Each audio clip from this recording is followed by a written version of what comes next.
Making the money he's making without even knowing any strategy. Who, Vic? Yeah, just yeah.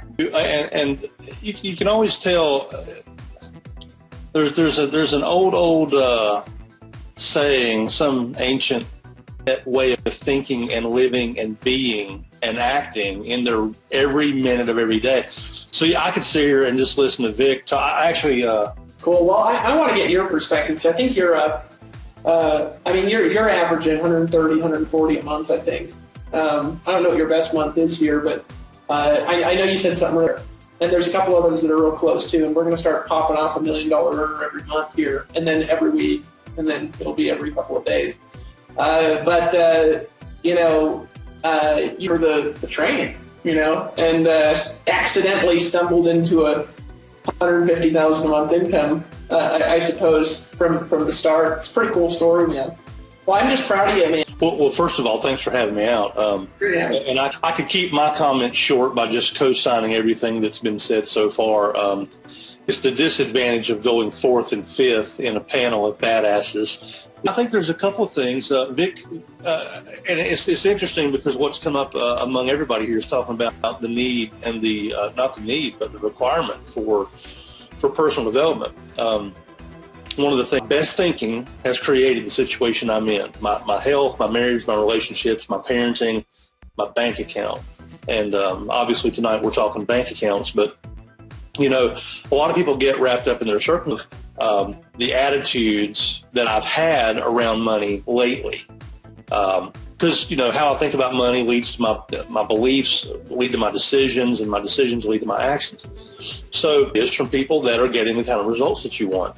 But I think that there's also one extra step, not just the decision to be a personal development person. And I'm the same way. I'm reading 2 books now, and not just pay lip service to it. I know if I went to Aaron's house, I would see tons of shelves. I can take the laptop and walk you around my house. I have just downstairs 1, 2, 3, 4, 5. Hey, let's quit Mickey Mousing around here. You just have to admit you're not as serious as you say you are. So that's the first thing. The other thing, though, excuse me, is I think there's a separation. There to be some slight separation where they know what they want, but they can't quite believe that it can happen to them.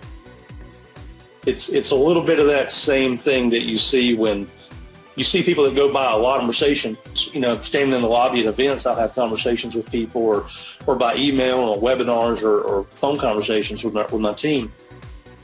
And, you'll get people that call up or they'll say, well, hey, I've got some questions. The people that take 20 seconds to answer that question, they've already revealed the one thing that's actually creating all their struggle is they don't have a goal.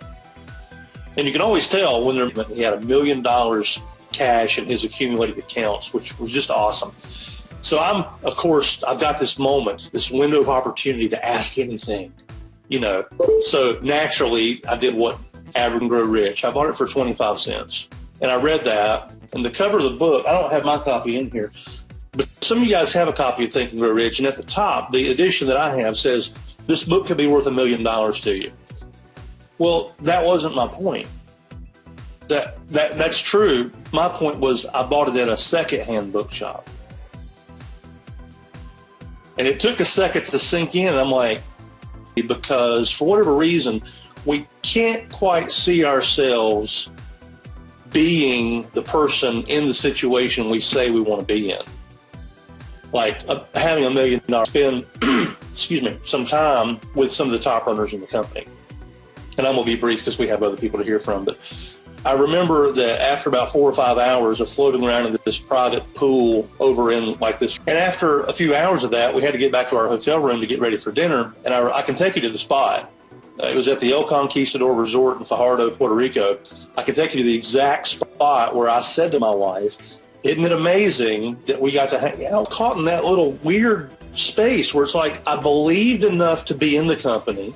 I believed enough to be taking action, but I still view there's some separation between me and them.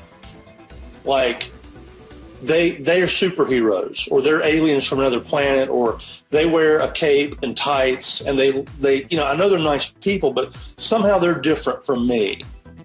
And being really frustrated because I get an opportunity to be around somebody like Brian, who's just got $1 million in his bank account.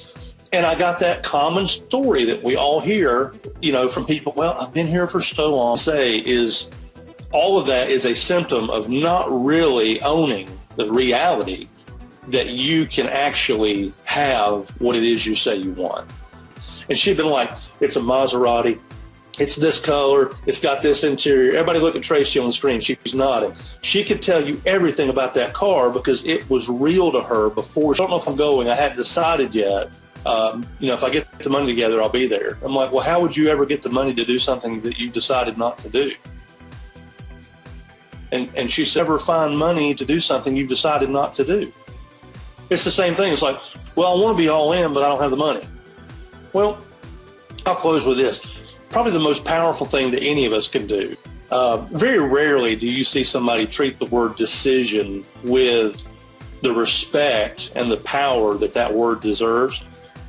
I love words. I love reading, doing. None of this other stuff. It's a decision. Now, you don't go back in and super glue that stuff together if it's a real decision. A real decision is something that's cut off from the rest of it. Okay, in the middle of all this war that was going on in the United States, realizes that the morale of the American people is about as low as it could be. And he goes on national television and he says, those of us today who've been around the space program, and most of us on the line tonight, probably we had space shuttles going up when I was in my early teens. But if you go back a little further in time, it had never been done. And JFK goes on TV and says, we're going to do it. Now that's a high wire act. That's a decision. That is a decision. Because he could have looked very, very foolish, right?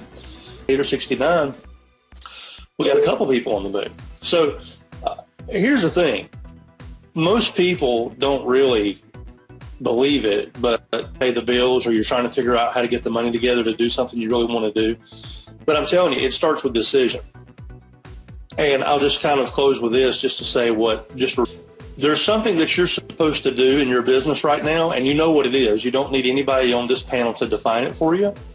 For some of you, it's just going to be to run your first ad. You've been putting it off, or from all the obstacles to do all of them. And that's where all the magic is. So you know what it is you're supposed to do. And for some of you, it means clicking a button over there on the right side.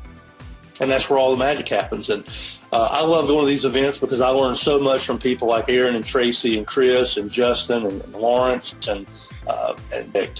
And it made all the difference in the world. I just had my first $1,600 day, or I just had my first $100 day. That's why we're here. That's why we're here on Wednesday night. We could all be doing something else tonight. We really more than a couple minutes more than I planned, but that's what's on my mind tonight, man. I can't wait to see you guys next week. Well, man, it's awesome. Posting on his Facebook wall the other day, is he said if you're not embarrassed about who you were a few years back, at least a little bit embarrassed about who you were a year or two ago, you're probably not growing enough. Well, yeah, and it's hard to imagine being embarrassed about only making $140,000 a month, but you'll get there, Tomi. You know what? I'm excited about it because I swear I look back at. Well, it'll be fun, man. You're doing awesome. It's fun to see. It's when Vic's embarrassed about himself, he'll be like, man, I can't even remember the time when I didn't have a phone. He'll be there. He's smiling. I'm seeing it. He knows the jet already. He wants.